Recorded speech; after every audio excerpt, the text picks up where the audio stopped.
मध्ययुगीन राजाओं की इस कड़ी में आज मैं टीपू सुल्तान पर कुछ रोशनी डालना चाहूँगा। पिछले कुछ सालों से भारत में हर साल जब टीपू जयंती आती है तो उनके समर्थन में, उनके विरोध में कई लोग खड़े हो जाते हैं। जो लोग उनका विरोध करते हैं वो कहते हैं कि टीपू सुल्तान ने बहुत सारे ब्राह्मणों का कत्लेआम किया, उनका धर्मांतरण करना चाहता था। और जो लोग उसका समर्थन करते हैं वो ये कहते हैं कि टीपू सुल्तान एकमात्र राजा था जो लड़ाई में अंग्रेज़ों के खिलाफ लड़ते हुए मारा गया। वो ये भी बताते हैं कि टीपू सुल्तान ने ईस्ट इंडिया कंपनी की हुकूमत का खतरा देखकर निज़ाम को, मराठा राजाओं को कहा कि हम आपसी मुद्दे अपने में निपट लेंगे, पर अंग्रेज़ों के खिलाफ हमको एक एकता की ज़रूरत है, उनको अपने क्षेत्र से दूर रखने की ज़रूरत है।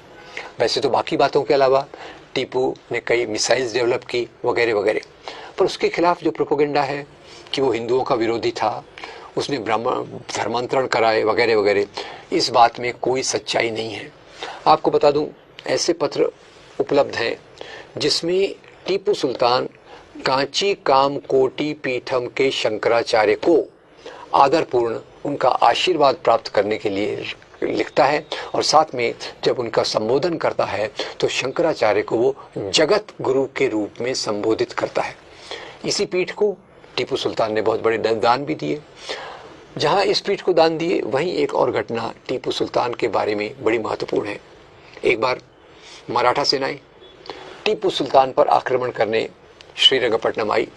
ये आक्रमण में वो टीपू सुल्तान को हरा नहीं पाई तो वापस आ रही थी, गुस्से में थी, तो आते आते उन्होंने श्रीरंगपट्टनम का हिंदू मंदिर तोड़ दिया।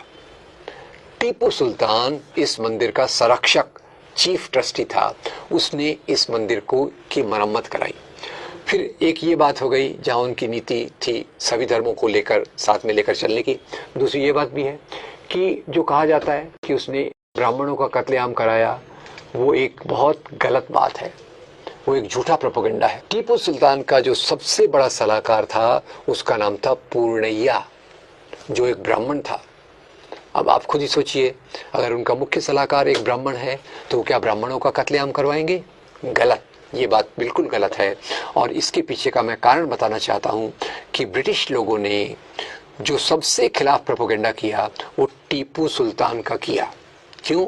क्योंकि टीपू सुल्तान ने ब्रिटिश अथॉरिटीज़, ब्रिटिश शासक ईस्ट इंडिया कंपनी से किसी प्रकार का कोई समझौता करने से इनकार कर दिया।